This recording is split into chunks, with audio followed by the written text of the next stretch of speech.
Hello and welcome back to this damn Palladialistic Crusade. This video will be the overview of all of the fun odds and ends I've discovered in my usual hunting of local used bookstores, and as usual, I never know what's going to turn up, and I can't say no to a cheap, minty looking book copy, even if it's something I've never heard of before. So typically, if you've seen my other collection videos, you know what my tastes sort of run to, but I'm always looking for paperback adventures, classic series that I collect. Of course, I love movie tie-ins and anything in regards to motion pictures. If there's a book out there, whether it's a biography, a reference book, a critical work, or something about the industry, I pretty much have to read it. Or also, if there is a tie-in or a novelization or a spin-off or a book series based around film properties, I have to read those as well. So I will start with the paperbacks and just run through these in a rough order. I've always seen the hard case crime series with the very pulp throwback covers. I've always wanted to check out some of them. It's a relatively long-running series now in terms of this design, but I finally stumbled across one for so cheap I couldn't turn it down. So this is the hard case crime of Straight Cut. And of course, the title alludes to the fact that the main character of this novel is actually a film editor. So I'm a sucker for fiction where it actually involves the motion picture industry in any way, shape, or form. This book is by the author Madison Smart Bell, and as you can see, as with all the hard case crime books, they go for a very pulp influenced cover, as if this literally could be a pulp paperback from the 40s or 50s. So I've always seen these. I've heard various things about them. They have reprinted some classic works that I do want to read as well, but just saw this for so absurdly cheap for one of these. I was like, it's $1. I have to finally try one of these. As I've mentioned in some other videos, I'm a gigantic fan of Brian Daley's Star Wars novels, and his other science fiction novels usually don't pop up all that often, so whenever I see one, I try to grab it. So this is a book from the 90s. It's book one of his Gamma series. So this is Smoke on the Water, and it's nice to actually get a book series, and actually, if you're going to just find one volume, to actually find the first book instead of some of the others where I have some of his other book series and I just have random assorted volumes. So I have been trying to track down, or at least keep an eye out for, any Brian Daley works when they pop up. So this is going on my to-read shelf. Then, to chip away at authors I like to read, I found two more Lynn Dayton paperback editions in pretty nice shape for absurdly cheap. So this is Spy Hook, and this is really following the series that started with Berlin Game and Mexico Set and the other books in this series. So I've just been meaning to find physical copies of the later books. They also had the matching edition of the next novel, Spyline. So as you can see, they have the same exact cover design, but again, these were in rather nice shape and they were absurdly cheap. So Dayton novels, in my area at least, usually when they pop up, they're pretty beat to crap, but I've just been meaning to read his other novels, and of course all the books outside of the classic Secret Files that spawned the Harry Palmer films that I love so much. So that's how I really came to Dayton in the first place, but I've just been meaning to read his other espionage novels. Now this next one was really interesting because I love the film. The film is a classic, but I've always wanted to read the original novel that inspired 3 Days of the Condor, which is actually 6 Days of the Condor. There are apparently some notable differences, but I had forgotten that there was actually a sequel, so I found this nice paperback copy of the sequel, Shadow of the Condor, by James Grady from 1975. This is a Dell edition, so it has the green line pages, but it's actually in rather nice shape for the age, and it's got this nice sort of foil on the lettering of the title. It does have some tape repair to the spine, but it was really done very well, and otherwise is in perfect shape. So I am actually now very much looking forward to reading this. There's a little bit of tanning as you would get from any book of this era that's a paperback, but it was just a really wonderful find to find in the bargain section for just a few cents. So I'm very much looking forward to reading this, and I need to get a copy of the original 6 Days of the Condor to read as well, to then compare to the film, as I've wanted to do for far too long. Then I couldn't pass these up because they were so cheap, and they don't often appear in my neck of the woods. This first one is not in the best shape. It was literally like like 25 cents, so I couldn't leave it sitting there. So it's not in the best condition, but it's actually relatively okay. This is the movie tie-in reprint from Bantam for Doc Savage. So it has the iconic James Bama cover art with Doc in his iconic rip shirt. But this was specifically designed as a tie-in for the feature film that it hypes and has some photos of. But the artwork is beautiful. And of course, these reprints of the classic pulp adventure novels from Bantam, whether it be Doc Savage or The Shadow or The Avenger, and eventually The Spider would be reprinted as well around this time. This led to a sort of resurgence in the characters, but they're highly, highly collectible and just had this incredible James Bama art for the Doc Savage novels. So again, this not in the best condition, but it was such a cool find that I couldn't just leave it there. But in much better shape, they had a copy of book 2 of the reprints of the classic Avenger pulp. So the Avenger is one of the key important characters of the classic pulp adventure stories. You basically have the big trinity of the Shadow, Doc Savage, and the Spider, and the Avenger is right there with them. This is from the Warner paperback library series, so it was done to sort of match what Bantam was doing with their Doc Savage and Shadow reprints around this time period. This sort of, as I said, led to a resurgence in the characters, and it's very rare that I stumble across any pulp materials in bookstores, whether it be from this era or the modern, beautiful Sanctum Books reprints. But you definitely don't find them in shape like this, just floating around. As you can see, this is in still absolutely perfect shape, and this is still a fun, fantastic way to read the incredible Avenger pulps, which don't get talked about as much as they should.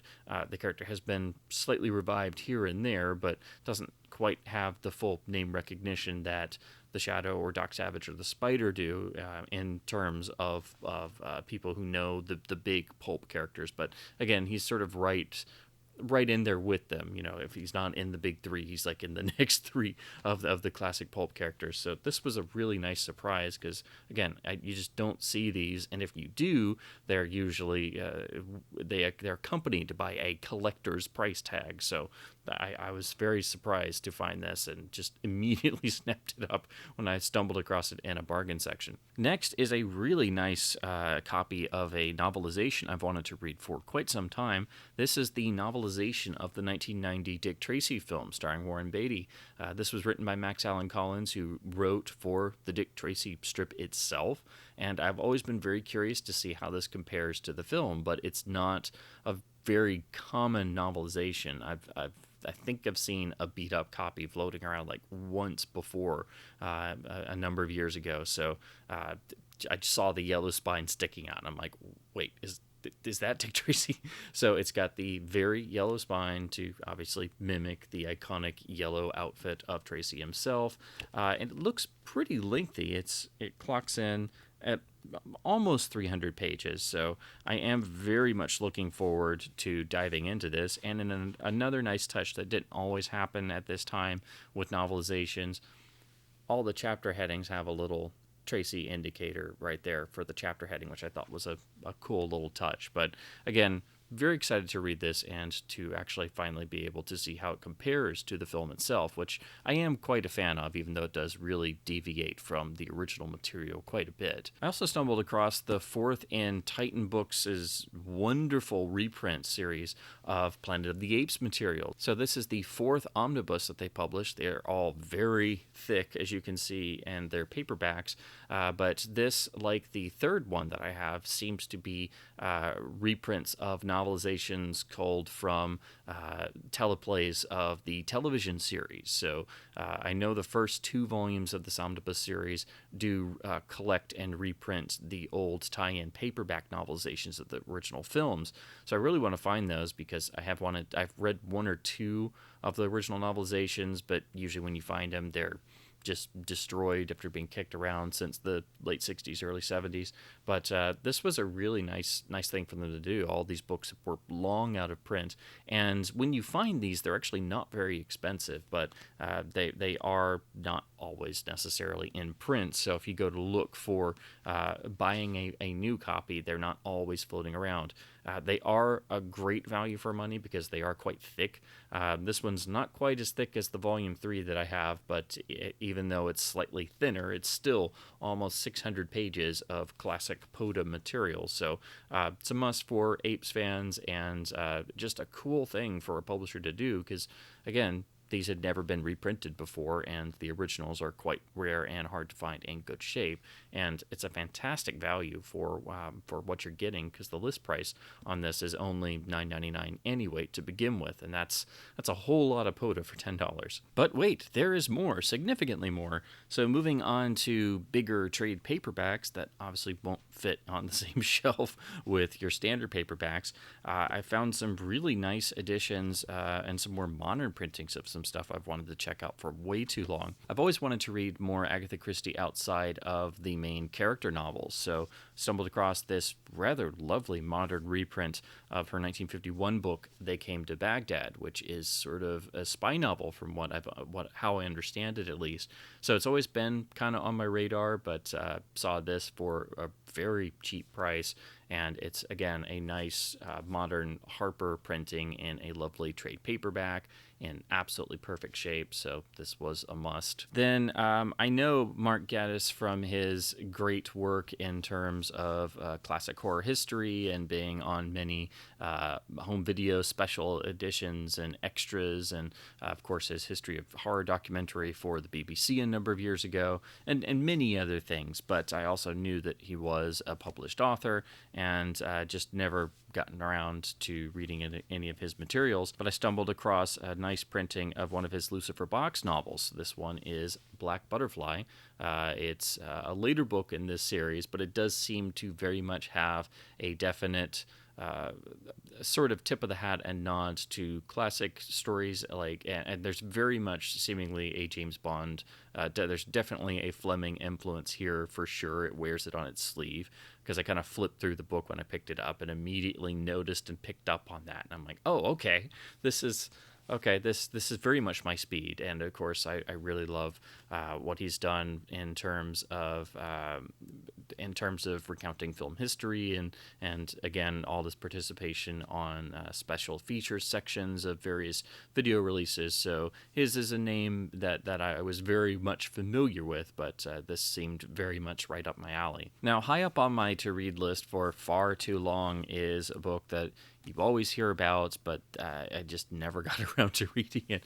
And so I've been wanting to read Frank Herbert's Dune for far too long, and found one of the lovely new reprints that was done to coincide with the new film version. And this was done in a variety of different sizes and shapes, as is evidenced by the store also having the third book in the series in this same design, but this in a smaller paperback. And usually when you find copies of Dune, they are still quite pricey because it's such a popular book, regardless of what the edition is. So I always was just wanting to find a good reading copy to finally read the thing, and found both books 1 and 3, even though obviously I wish they were the same printing dimensions, but still they do have nice matching spines, and it is a nice attractive reprint for the whole series, which you can now delve into. So that's what I will be doing, and finally reading Dune for the first time. Similarly, I found a lovely new tie-in reprint of another book that's been on my to-read list for far too long. I really love Elmore Leonard, and I love the 1995 film version of Get Shorty, but I've always meant to read the book and just never have gotten around to it. So this is the new tie-in reprint done to go with the Epic series as the printed on sticker hypes up. So this is a lovely new trade paperback version, and I'm just excited to finally be able to get to read this, because again, I love the concept, I love the story. I have seen a little bit, some bits and pieces of the newer series, and I do really love the 1995 film that I think is, for my money, the best John Travolta performance that there really is. But again, that's just my own personal opinion. I've always loved the concept, and I really love Leonard's writing. This has just been on my to-read list for way too long. And I can't turn down any cheap edition of a classic by an author that I'm a giant fan of. I really have been trying to get various copies to try and have all of H.G. Wells's most important and, well, really all his stories, but they're usually broken up into all the various compilations done by labels and publishers reprinting what's in the public domain. So this is a Dover Thrift edition of First Men in the Moon, a more modern version with updated cover art, so it looks a little fancier than the Dover versions that we're primarily used to. But it's still just a slim paperback, trade paperback, I should say. So it's very inexpensive, but I just didn't have a copy of this particular book in print to have. You always find the most famous stories over and over again. But if you do try and go after and try to find all of Wells's tales, just like a lot of classic authors whose work is in the public domain for the most part, you can't always find all the specific stories, so you do have to track down a bunch of different editions to try and get everything, or you've got like 10 different compilations just to get some of the more obscure stories. So this was just a super cheap Dover version of one of the Wells novels that I just didn't have yet. And then I am a sucker for these things, talking about compilations, omnibuses, and story collections. I don't think you can really do much better than the vintage Black Lizard epic collections that are compiled by the great Otto Penzler. So this is the one they've done for Sherlock Holmes. These are typically called or referred to as the big book of so on and so forth. They started with the great big book of Pulp stories. They've done various mystery-themed stories. There's a great Christmas mysteries one. There's a female detectives one. The one I really want to get is the one they did of Black Lizard magazine stories. But this one is 83 Sherlock Holmes stories by various authors. There's some pastiches. There's some humorous takes on the characters. So it sort of spans a whole range of things. But these things are fantastic values even when you get them at list price. But stumbling across one in a bookstore for far less than the list price is just like, I get 800 pages of material. Okay. So since they are paperback, when you find them, they usually will have some dings. This one has a crease on the back cover, and obviously they're so heavy and they kind of want to flop around a little that the pages will curl a little bit. But the value for what you're getting is just off the charts, and these are wonderful collections that I think are really valuable, and you'll find yourself coming back to them time and time again. So now we move on to the film books, because of course it's me, and of course I found film books somewhere. Some really interesting volumes this time. This one is the 1973 autobiography of Billy Bitzer, who was the cinematographer for D.W. Griffith on not only Birth of a Nation, but also Intolerance, and a good number, or most of the most famous Griffith classics of the silent era. I just saw this sitting on the shelf, and I wasn't even really aware that he had written a book in the 70s, so this just looked too fascinating for words, and it felt like a must-read. So, and again, I'd never heard of it, so I had no idea that he had actually written a book. And it is loaded with stills, most of them printed sideways to give you the full width. So it is loaded with black and white stills printed like this, and really exceptional quality, especially for the time period. So that was a nice surprise. I can't wait to dig into this further, but again, it is absolutely loaded with stills. Then I found a copy of Kenneth Lynn's 1997 book on Chaplin, Charlie Chaplin and His Times. This is one of the better regarded Chaplin biographies of the more modern era. So it's been on my radar, and I've had it on my to-read list, and found this lovely paperback version for a very inexpensive price. It's a pretty hefty tome, clocks in at about 600 pages, and it does have a pretty significant black and white stills section in the center. So again, this is just one of the Chaplin books I had just not gotten around to reading, and had been on my radar for some time. Then I finally got a physical copy of Kirk Douglas's book on the making of Spartacus, I Am Spartacus. I read this in the library, and it was a great read. It was basically just like an expanded version of the section on Spartacus in his original autobiography, but with a lot more details. It's a very quick read. It's a nice paperback volume. I had just not yet gotten a physical copy, so this is what you'll be looking for. This is essential for any fan of the film, or even Kubrick fans, for getting more background information on the film and getting the events that happen from a different perspective. Most revealing and rewarding is Douglas talking about the pre-production and dealing with Universal, the studio, and making the film, because of course he was also the producer and not just the star of the film. So you get sort of his perspective, and also trying to work with the main principal actors and the stars, and how to get them actually to get into the making of the film and to agree to do it. So that is just as fascinating as his talk about getting Dalton Trumbo announced and actually presented as the screenwriter, which helped to formally end the blacklist and the HUAC period of the 1950s. So this is a really great volume. Douglas turned out to be a great writer towards the end of his life. All the various books that he wrote that I've read are all great reads, and this one specifically about Spartacus is essential for any fan of the film. Next is a book I read and loved in the library. Again, just hadn't gotten a physical copy of it. This is the 2015 book Orson Welles' last movie about the making of The Other Side of the Wind by Josh Karp. Of course, this predates the film actually finally getting finished in some form and released on Netflix. So this makes the perfect companion to finally seeing a completed form of the work in some fashion. And up until, before that, this was the best source of information about the making of the film, which was very, very convoluted and had been the source of many anecdotes for many different decades. I think this is still one of the better books about Welles in any fashion.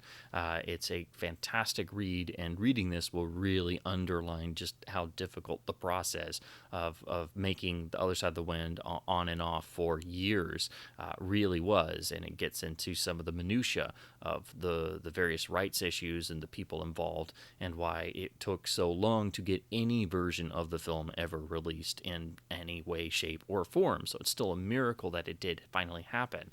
So again, this goes up to when the book was written in 2015, so it unfortunately doesn't have anything about the eventual Netflix release. It's also capped off by a lovely color photo section in the center on nice glossy photo stock, and there's a number of really candid shots like this, so it's a nice little extra inducement for Welles fans, who of course are probably already all over this. But again, this is just me getting a physical copy finally of a book I really and truly enjoyed. And then I'm going to close out with the comics that I picked up. This one from Dynamite, being a giant fan of the Phantom. I try to read anything Phantom related I can get my hands on. So this is part of a sort of relaunching of the three iconic King Features characters, the Phantom, Flash Gordon, and Mandrake the Magician. So back in about 2014, 2015, they started doing various series under the name of King's Watch, and then they did this one entitled King's Quest. So this is the King's Quest collected trade paperback from Dynamite. This is from 2016, and again, I came to this pretty much because I'm a giant Phantom fan, and of course love Flash Gordon as well, and Mandrake the Magician. But this is sort of a modern reimagining and trying to update the classic characters for modern readers to finally introduce them to people of today. But I saved the absolute best for last. This is the pièce de résistance of this video, and I could not believe this was just sitting on a shelf in one of our local bookstores, because I'd been very interested in this, and I thought I might get around to it at some point. So I own the original Phantom comics, that this is the first volume of reprints, but this is an incredible reprint and just an incredible presentation by Hermes Press of the first of the DC relaunch comics for the Phantom, written by Peter David. These were done in the late 1980s, and ultimately the series ran for I think about 12 issues, and some other writers and artists came on. So this collects the 4 issues written by Peter David, and then the next 2. So it has the first 6 volumes in this cycle when DC was doing Phantom stories, starting in 1988. So I have the original comics in my small little collection, and I really enjoy what Peter David and everyone else brought to the character, and sort of giving it what was at the time a late 80s energy, so it would play with audiences, but remaining absolutely true to the spirit of the character and telling great new Phantom stories. But this is an incredible hardcover, beautifully done reprint that also includes a new interview with Peter David and also some various background material. But I mean, the attention to detail, even the end papers have wonderful art showing you imagery from the original comics. These are brand new transfers of the actual comics themselves, and the actual paper stock has a slight glossy feel to it, but it is perfectly designed to not detract from the original artwork itself. So you get, again, it's hard to do on camera when it's a bigger book, but it's got a custom introduction, has an interview with Peter David. I mean, the attention to quality and care and detail here just leaps off the page in every way, shape, and form. So here's the Peter David interview, and there's the original concept art and storyboards, and the original panel drawings included as well. So here is book one with the cover and page one. So the covers are fully recreated, and the artwork looks really stunning and very bold too. So I'm very much looking forward to doing a comparison between this and the original DC Comics that I own. And another touch that I absolutely love, this does not happen on most comic reprints. They have also done the fan letters or letters to the editor page, and it is included at the end of each comic. So that I had no idea they had redone that as well. That was an incredible surprise. So again, this is the first 6 in the series, and they have already done or announced, I think the third one's come out. So they've redone the entire DC run in 3 volumes. So this is just volume 1 of 3, and I knew of Hermes and their Phantom reprints. I only really discovered them a couple years ago, and unfortunately, once some of the original story volumes had already gone out of print, once these are a little on the pricey side because they are a smaller company and they are having to license directly from King Features, which is of course from under the Hearst banner. But the attention to detail, the quality of this release is really something else. And before I thought, I already own the original comics, and there you can get the 80s run for not terribly a lot of money. I didn't know that I perhaps needed a fancy, beautiful reprint since I already own them, but I am now just like, I need to get the other 2 volumes because this is exceptionally well done. And again, the attention to detail and quality, and the fact this is a hardcover volume, and it lets the art and the actual comics take center stage in terms of importance. It's a beautiful thing I never expected to just come across. I thought I might check out one of these at some point, but again, since I already owned the original comics, I didn't know if I perhaps needed to, but I am totally convinced now this is incredibly well done and an absolute must for all Phantom fans. It's really, really well done, and I'm kicking myself for not knowing about Hermes earlier so I could catch some of the much harder to get comics that they have reprinted and reproduced in similarly beautiful volumes. So that's what I picked up this time around in my usual bookstore hauntings. I'm just stunned at some of the stuff I managed to find, and particularly, I never in a million years expected to find a Hermes Phantom comic reprint like that, just sitting in the comics section. So it always pays to dig around the new arrivals in the bargain sections of whatever bookstores you can come across. So as always, I hope this has been fun and informative, and please do keep supporting your local independent bookstores. Help them stay in business and keep going in this day and age. Keep reading print books, and as always, thanks ever so much for watching.